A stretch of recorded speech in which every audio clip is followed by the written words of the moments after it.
가지고 은혜의 말씀 나눕니다. 자, 우리가 32장에서 금송아지 우상불패 사건이 시작됐습니다. 33장, 34장 이제 마무리하는 장인데요. 오늘 34장은 하나님의 언약이 다시 갱신되는, 다시 언약을 맺는 장면입니다. 회복되는 장면이죠. 사실 금송아지 우상숭배로 완전 언약이 깨진 것이죠.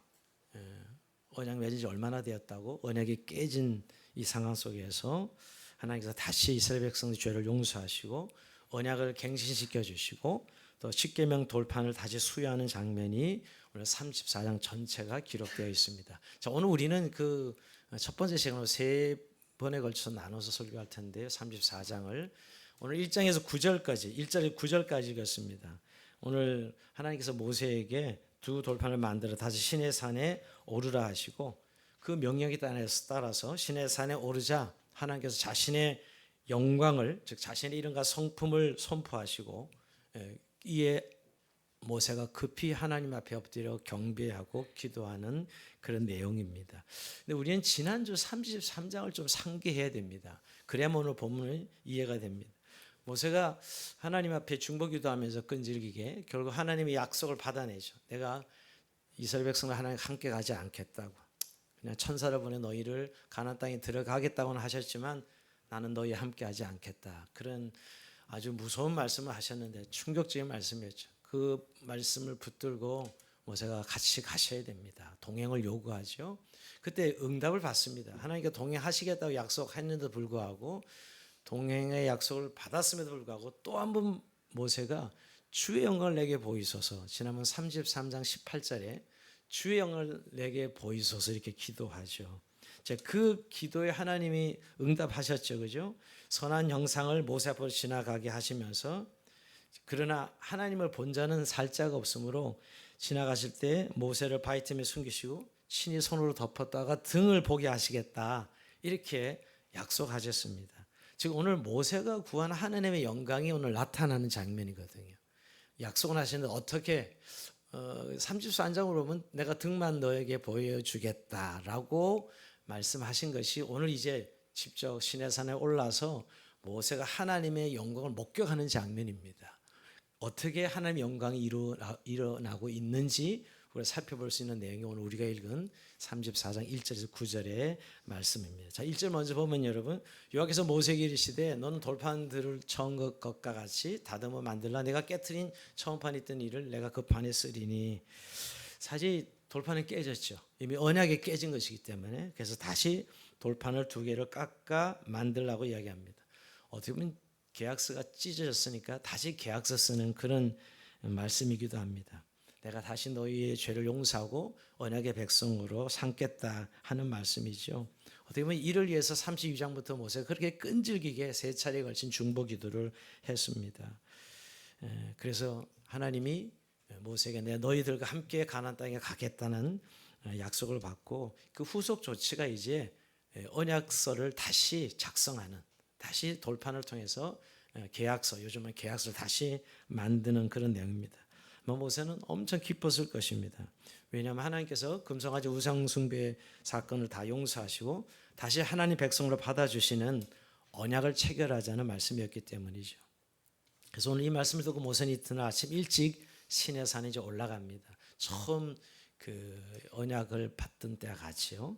4절에 보니까 모세가 돌판들을 처음 것과 같이 깎아 만들고 아침 일찍 일어나 그 두 돌판을 손에 들고 여호와의 명령대로 시내산에 올라가니 그랬습니다.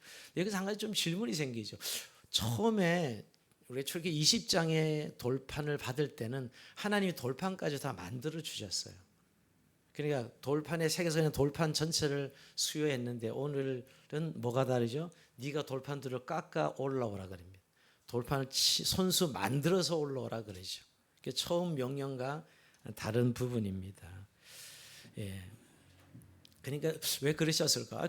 그냥 쫙 만들어 주시면 될 것이지 처음처럼. 근데 이번에는 깨진 언약을 다시 회복하는 의미이기 때문에 저는 이렇게 했다고 생각해요.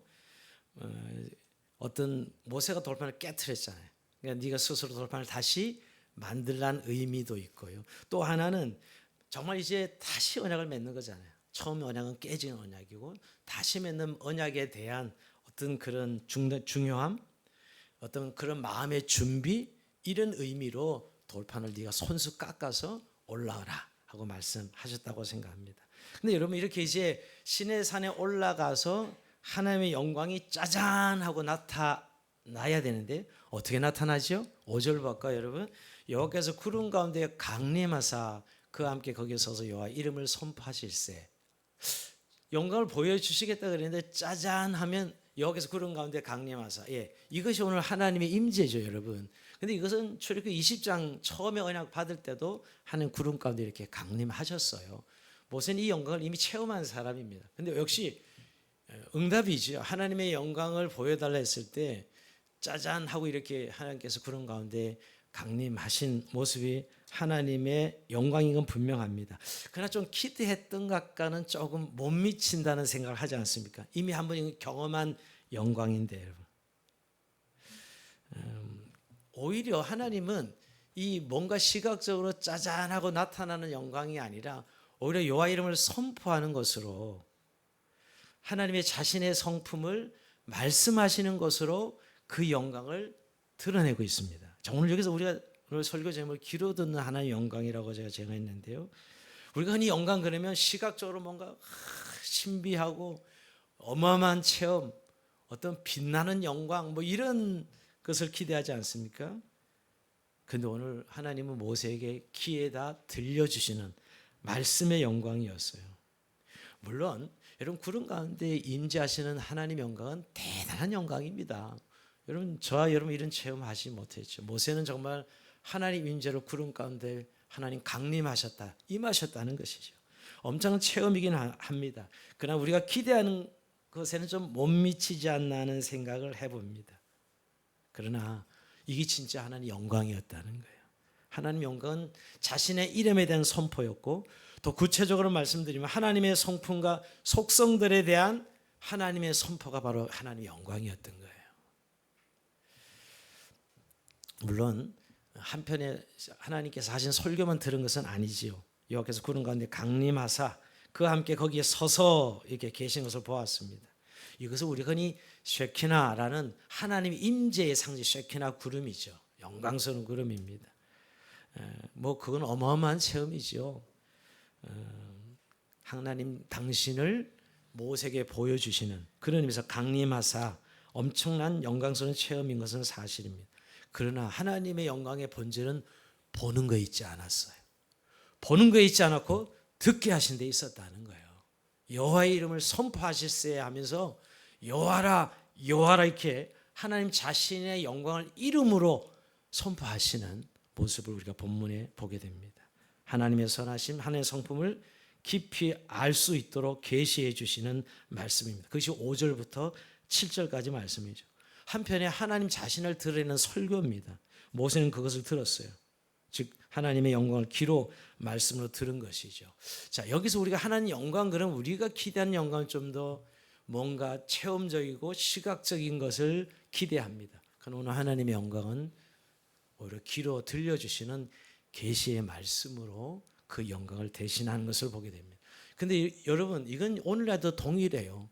저는 가끔 예전에 전도 열심히 할 때 이렇게 전도자들 너무 고생시키지 마시고 하나님 한번 TV에 출연하시면 다 믿으실 텐데 이런 생각 많이 해봤습니다. 저만 했나요? 여러분 안 해보셨어요? 딱 KBS의 저녁 한금대 시간에 갑자기 하나님이 화면에 출연하셔서 어떤 영상 보고 정말 어마어마한 영상 출연하셔서 한번 예수를 믿어라 이러면 거기에 다 벌벌 떨면서 믿을 텐데 이렇게 힘들게 전도하라 하시나 하는 생각을 해본 적이 있습니다. 여러분 근데 하나님께서 지금도 시각적으로 하나님의 자신의 영광을 드러내지 않죠. 전도의 미련한 것으로 하나님 택한 백성을 부르시는 하나님이에요. 지금도 전도 복음 전학 말로 전해서 듣는 것으로 자기 백성을 부르시고 계시는 하나님이에요. 그래서 바울은 전도에 미련한 것으로 자기 백성을 구원하시길 즐겨하셨다 그랬죠. 또한 여러분 우리의 믿음도 그렇습니다. 믿음이라는 게 뭔가 체험과 시각이면 훨씬 더 우리에게 확실할 것 같은데 로마서 10장 17절에 보면 믿음은 들음에서 나며 들음은 그리스도의 말씀으로 말미암으리라. 우리가 믿음 건데 믿음이 뭐예요? 믿음은 그리스도의 말씀을 듣는 데서 우리가 믿음이 생긴다고 말씀하고 있어요. 지금도 여러분 하나님의 영광은 우리가 말하는 어떤 보는 거, 뭐 어떤 그런 체험을 하는 거 이런 게 있지 아니하고 오늘도 계시의 말씀을 통해 듣는 우리를 통해 깨닫게 하시고 그 깨달음으로 체험하게 하시는 하나님 영광이지요. 모세는 그 하나님 영광을 들었습니다. 봤다기보다 물론 그런 가운데 임하신 하나님 영광을 봤지요. 그러나 더 중요한 본질은 하나님의 영광을 계시의 말씀으로 하나님이 어떤 분인지 그의 성품에 대해서 들었던 것이에요. 자, 먼저 근데 하나님은 자신의 이름을 선포합니다. 6절을 볼까요? 여호와께서 그의 앞으로 지나시며 선포하시되 여호와라 여호와라 두 번이나 자신의 이름을 반복합니다. 그의 이름을 들려주시죠. 여러분, 이름은 단순히 이름이 아니죠. 이름은 하나님의 모든 인격과 성품을 망라하는 것입니다. 하나님의 이름 안에는 하나님의 모든 것이 다 집약되어 있어요. 사람 이름도 이름 단순히 사람의 이름이 아니죠. 그래서 함부로 이름 부르지 않지 않습니까? 그 이름에 인격이 있는 것이죠. 인격 그 자체죠. 근데 오늘 하나님의 이름은 특별히 그 정도가 아닙니다. 오늘 여호와라 여호와라 두 번이나 반복하시는데 이 여호와라는 이름은 언제 하나님께서 모세에게 말씀하셨죠? 출애굽기 3장에 모세를 하나님께 부르실 때 떨기나무 불꽃 가운데 하나님이 모세를 부르실 때 모세와 대화가 이어지죠. 모세가 이런 이야기합니다. 하나님께서 나에게 바로에게 가서 내 백성을 구원하라 그렇게 말씀하셨는데 내가 가서 그들에게 너를 보낸 이가 누구냐고 말한다면 어떻게 대답하리까? 나를 바로에게 보낸 이가 누구냐고 묻는다면 어떻게 대답하리? 이렇게 물어보죠. 그때 출애굽기 3장 14절 이렇게 말씀합니다. 하나님 모세에게 이르시되 나는 스스로 있는 자니라. 이 나는 스스로 있는 자 이게 여호와 하나님 이름이에요. 나는 스스로 있는 자 여호와 이름이죠. 그 이름 근데 그 이름의 내용적인 것을 생각해 보면 이스라엘 백성을 구원하시는 하나님의 이름이죠. 내 백성을 구원하시겠다는 하나님의 이름이 여호와라. 여호와라. 오늘 이스라엘을 건지시고 그들과 언약을 맺으시는 하나님의 이름이죠. 그래서 우리가 하나님은 언약의 하나님인 그럽니다. 지금 이스라엘 백성 다시 언약을 체결하시잖아요. 왜 다시 여호와라 여호와를 강조할까요? 사실 언약을 깼어요. 다시 원점으로 돌아온 것입니다. 어떻게 보면 이스라엘 백성들 언약을 맺었지만 원점으로 돌아온 거죠. 그래서 다시 내가 너희를 구원한 하나님 여호와라 라고 하나님의 이름을 두 번이나 반복해서 선포하시는 것입니다. 하나님이 이제 이스라엘 백성이 하나님이 되실 것이라는 것이지요.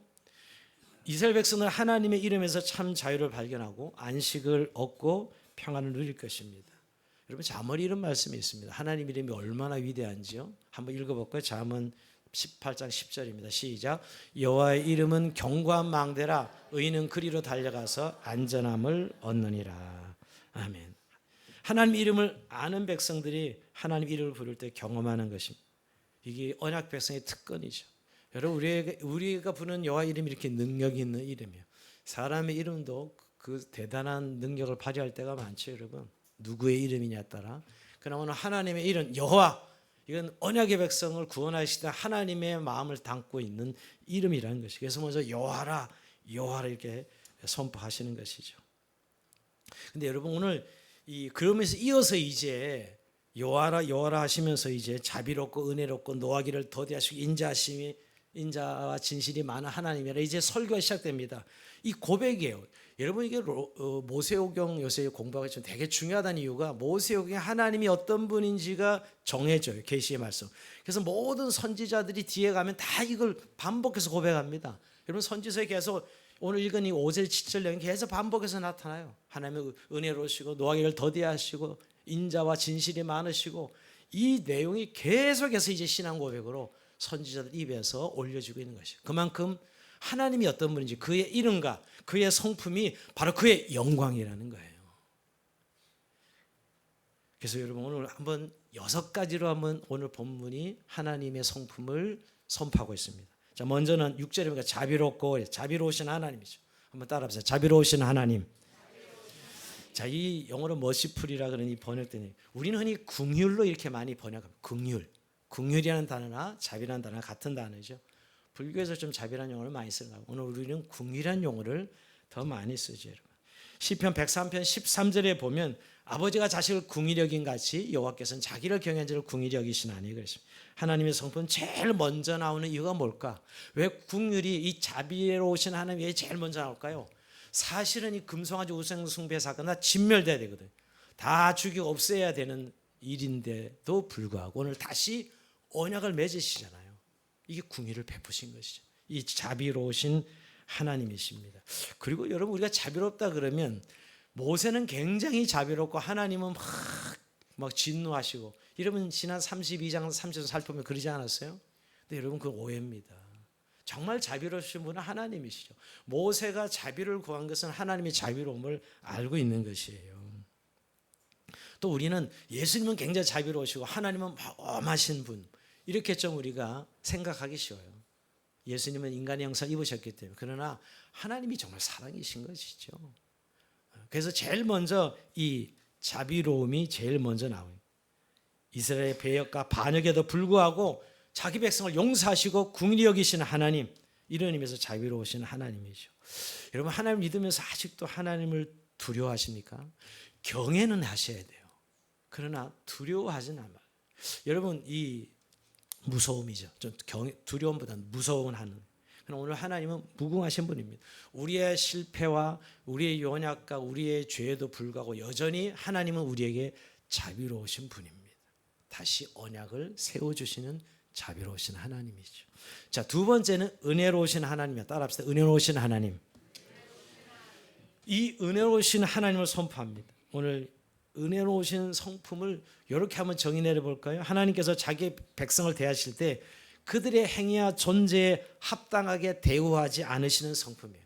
그들이 있는 그대로 대우했다면 죽였어야죠. 다 진멸했어야죠. 그런데 하나님은 은혜로 그들을 건지시지 않습니까? 사실 이스라엘 백성들이 너무하긴 너무해요. 왜냐하면 여러분, 이스라엘 백성 구원받을 때 10가지 기적을 그들은 목격했고, 여러분 홍해를 건널 때 마른 땅까지 건넜고, 이 광야에 와서 이런 만나 메추라기 하늘에 떨어진 걸 먹던 이들은 전무후무한 하나님의 은혜를 체험한 자들이에요. 그럼에도 오늘 금송아지 우상숭배로 하나님 반역했거든요. 그런데 하나님이 그대로 대우하지 않으시고 그들을 은혜로 인도하신 것이죠. 이게 은혜로 대하신, 은혜로우신 하나님입니다. 하나님이 그들이 진멸하지 아니하시고, 하나님은 사실은 얼마나 공의로우신 분입니까? 오늘도 우리가 32장 33장 살펴보면서 그렇게 죄에 대해서 진노하고 벌하시는 하나님이죠. 근데 그 공의로우심만 있는 것이 아니라 하나님의 성품 중에 중요한, 그렇게 그들의 한 행위로 대하시지 아니하시는 것, 그게 하나님의 은혜로우심입니다.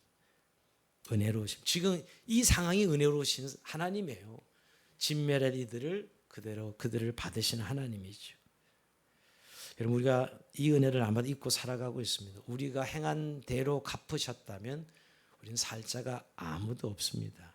근데 우리의 행위로 벌받고 심판받아 함에도 불구하고 여전히 우리를 받아주시는 참으로 은혜로우신 하나님이십니다.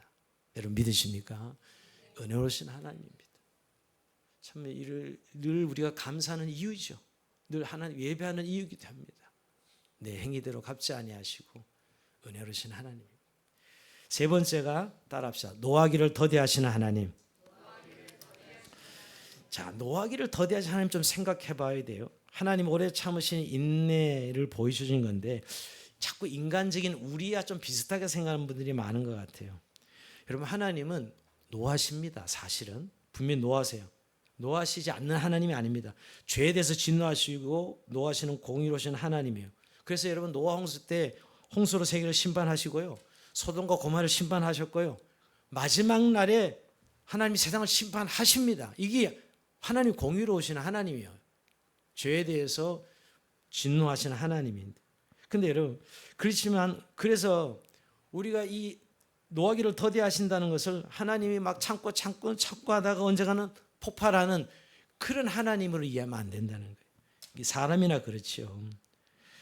사람은 굉장히 참는 데까지 참죠. 그래도 어쩌든 그냥 그 한계 벗어나면 폭발합니다.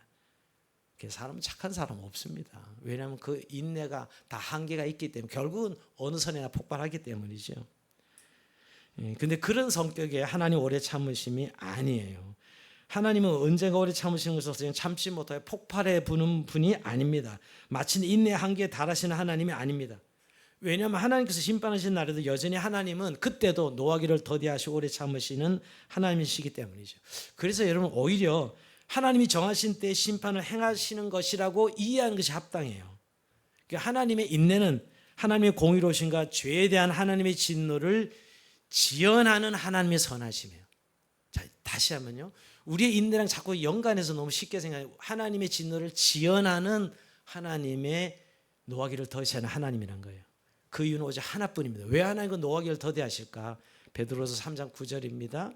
자, 주의 약속은 어떤 이들이 더디다고 생각하는 것과 같이 더딘 것이 아니라 오직 주께서 너희를 대하여 오래 참으사 아무도 멸망하지 아니하고 다 회개하게 이르기를 원하시니라. 이게 하나님 오래 참 인내하시는 의미예요. 모든 사람이 구원받기를 원하셔서 하나 지연하는 것이 심판. 그게 노하기를 더디하시는 하나님이라. 우리가 생각하는 인내가 아니라는 것을 강조해서 제가 설명하는 것입니다. 노하기를 더디하시는 하나님. 이게 세 번째. 자, 네 번째 따라합니다. 인자와 진실하신 하나님. 오늘 여기 인자와 진실한 인자를 천대까지 베풀겠다. 인자라는 용어 우린 사랑이라는 용어 다 바꿔 쓰는데요. 헤세드라는 단어. 히브리 헤세드. 인자. 그다음에 진실, 진리 이렇게 말하는데 이 진실은 에멧이라는 히브리어 단어인데요. 이 두 가지 늘 같이 붙어 다닙니다. 이 여기서 인자는 언약에서는 끊어질 수 없는 사랑이죠. 언약에 기초한 사랑을 말합니다. 근데 천대까지는 뭐예요? 그만큼 크다는 하나님 사이 천대까지 이른다는 그만큼 크다는 의미를 이야기하고 있습니다.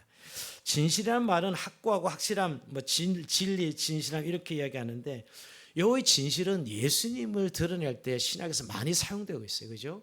요한복음 1장 14절에 보면 말씀해 주시는데 우리 가운데 거하심에 우리가 그의 영광을 보니 아버지의 독생자 영광이 은혜와 진리가 충만하다. 여기도 이 진리, 이 진실이죠. 또 요한복음 1장 17절에도 진리는 예수로부터 말미암아 온 것이라. 이때 진리도 이 에멧이라는 진실을 쓰고 있어요. 여러분 결국 이 진리라는 것도 하나님의 성품이라는 것입니다. 그래서 하나님의 은혜는 언제나 진리를 동반하는 은혜이고 하나님의 진실은 언제나 인자를 동반합니다. 그러니까 인자와 진실이 항상 같이 붙어 다닌다는 거예요. 인자는 하나님의 언약만큼이나 확실하다는 것이에요. 그래서 천대까지 미친다 그럽니다. 이 천대까지 미친다는 말을 다른 말로 표현하면 영원하다는 겁니다. 하나님 인자하심이 영원하고 확실한 것이지요. 그러니까 하나님 인자하심이 영원하고 확실하다는 것, 진리라는 것이에요. 시편 기자가 이렇게 고백합니다. 이건 한번 고백해 봅시다. 찬송으로 하는데요. 시편 117편입니다. 시작. 우리에게 향하신 여호와의 인자하심이 크시고 여호와의 진실하심이 영원함이로다. 할렐루야. 우리가 여호와의 인자 이거 늘 부르시는 찬송 가사입니다. 정말 인자하심이 영원하다. 인자와 진실함이 많으신 하나님, 천대까지 인자하신 하나님이죠. 이게 네 번째였고요. 자, 다섯 번째 하나님의 성품은 죄를 용서하신 하나님. 따라합시다. 죄를 용서하신 하나님. 자, 죄를 용서했는데 7절입니다. 인자를 천대까지 베풀며 아까 과실과 죄를 용서하리라 이렇게 표현하고 있는데 죄를 용서하는 세 가지로 표현. 악, 과실, 죄. 뭐 다 같으면 그냥 죄를 용서하시면 되는데 그죠?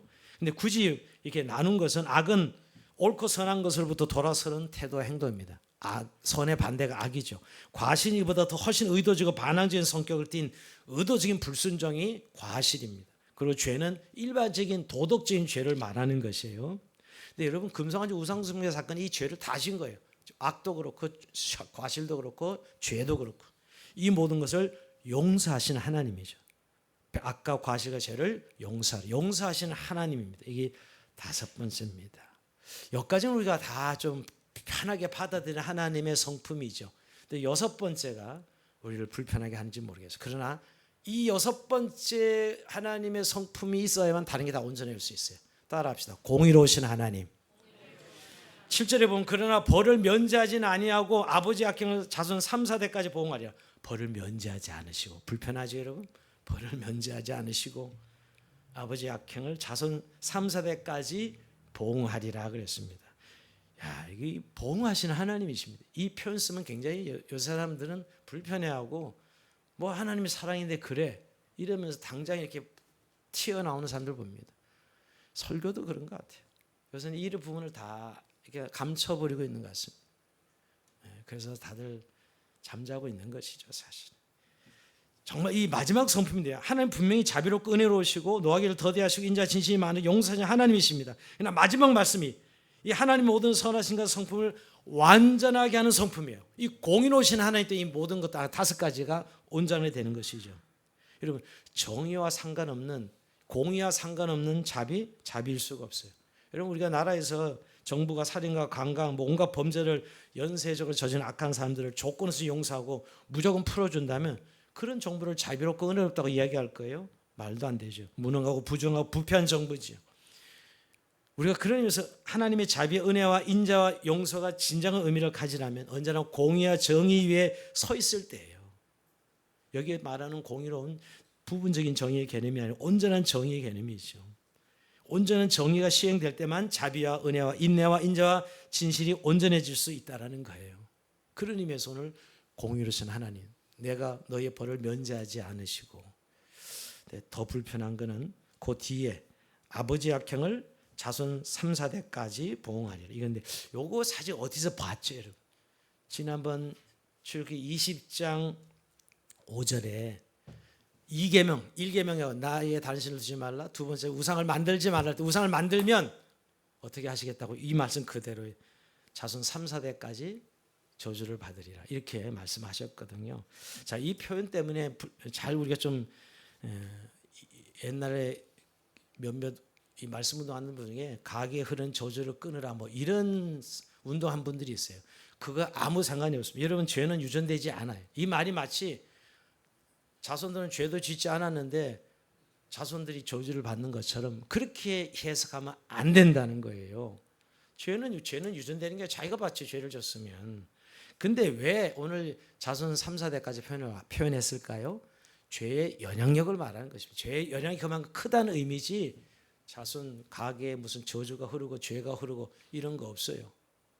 아직도 그런 신학에 묶여가지고 맨날 그런 기도나 하고 자기가 자기 죄 회개가 끝나면 되는 것이 무슨 자손까지 염려하고 걱정을 해요. 하나님 앞에 중보하면 되는 것이. 그러니까 오늘 그런 의미의 경고로 이해해야지 무슨 저주처럼 이해하는 것은 잘못 이해하고 있는 것입니다. 그러나 그만큼 공의로움을 강조하는 것은 분명 하나님의 공의로움이죠. 자, 여러분 이렇게 6가지 하나님의 성품이 하나님의 영광이래요. 오늘 귀로 듣는 하나님의 영광이에요. 근데 이 하나님의 성품을 설교를 듣는 모세가 어떻게 반응하죠? 자, 8절입니다. 이거 중요합니다. 8절 시작. 모세가 급히 땅에 엎드려 경배하며. 그래서 자, 하나님의 영광을 듣고서 급히 모세가 엎드려 하나님을 경배합니다. 모세가 뭐예요? 감당할 수가 없는 거예요. 하나님 영광을 감당이 너무 어려운 것입니다. 하나님께서 그를 반석 틈에 두시고 지나가실 때까지 그를 친히 손으로 덮어서 보호하셨음에도 불구하고 감당하기 어려워. 엄밀히 말하면 그 하나님의 영을 보았다기보다 들었음에도 불구하고 말입니다.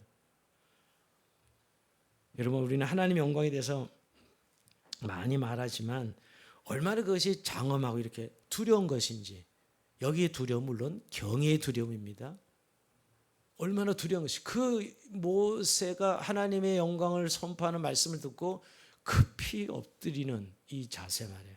그리고 결국 하나님을 경배하고 예배했다 그러지요. 여러분, 모세는 하나님과 대면 친구처럼 대하고 대면했던 사람을 선포하고 있는, 그도 하나님의 영광이 선포되자 급히 땅에 엎드렸다는 것이에요. 이게 인간이 하나님을 배울 때 할 수 있는 모든 태도와 행위죠. 경외감과 예배입니다. 그러니까 우리가 하나님의 영광을 정말 체험하고 목격했을 때, 들었을 때 이런 반응이에요. 경외라는 반응입니다.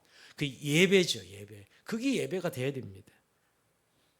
여러분, 우리가 경외 없이 하나님을 예배하는 건 예배가 아니고 종교의식, 죄의 의식처럼 종교의식입니다.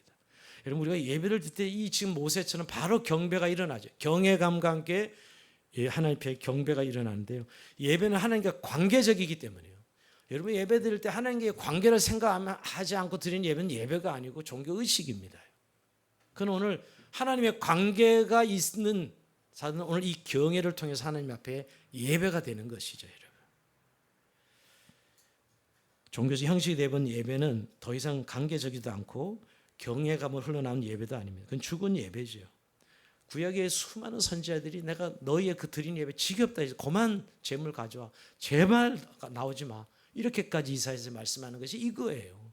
관계적 예배가 아니에요. 하나님에 대한 경외가 일어나 그를 하나님 예배하는 게 아니고 시간에 따라 순서에 따라 이미 정해진 그냥 의식이죠, 의식.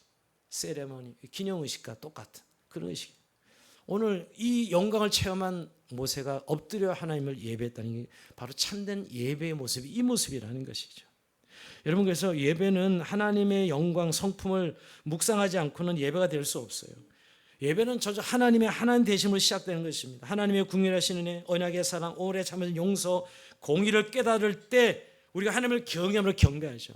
그래서 우리의 예배가 하나님의 하나님 되심에 대한 성품을 깨닫고 될 때 이게 하나님의 영광을 보는 것이거든요. 목교하는 것이고 하나님의 영광을 체험하는 것이 그때 예배가 일어나는 것입니다. 우리 예배가 이런 예배가 되어야 될 줄 믿습니다. 그래서 여러분, 사실은 이렇게 예배하면서 모세는 갑자기 회개로 돌았습니다. 아니, 9절 볼까요, 여러분? 이르되 주여 내가 주께 은총을 입었거든 원하건대 주는 우리와 동행하옵소서. 이는 목이 뻣뻣한 백성이니이다. 우리가 아까 죄를 사하시고 우리를 주의 기부로 삼으소서.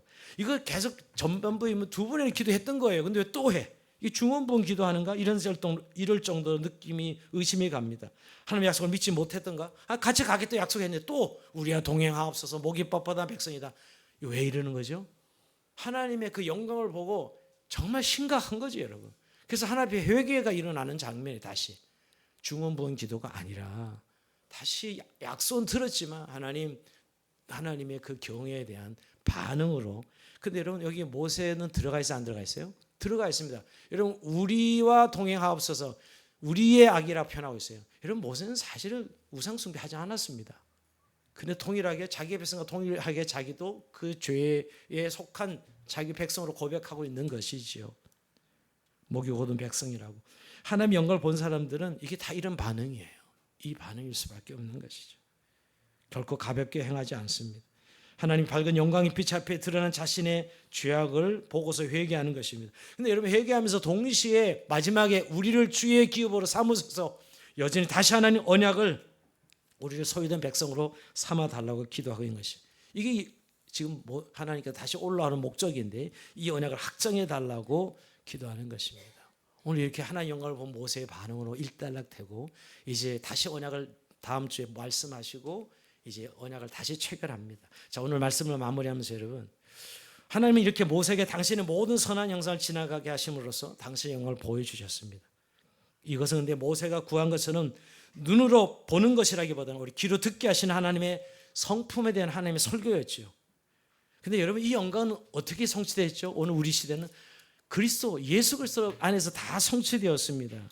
이 모든 하나님의 영광, 이 선하심, 하나님의 성품은 예수 그리스도 안에서 다 완벽하게 성취되었어요. 하나님의 자비하심, 하나님 오래 참으심, 하나님 인자 진실, 용서하시는 하나님, 그리고 보응하시는 공의로우신 하나님, 십자가에 다 나타나셨습니다. 우리가 이번 이 사순절기에 정말 십자가 부활을 좀 깊이 묵상하셔야 되는데, 바로 이 하나님의 영광을 보는 의미가 그 십자가를 묵상하는 것이거든요, 여러분.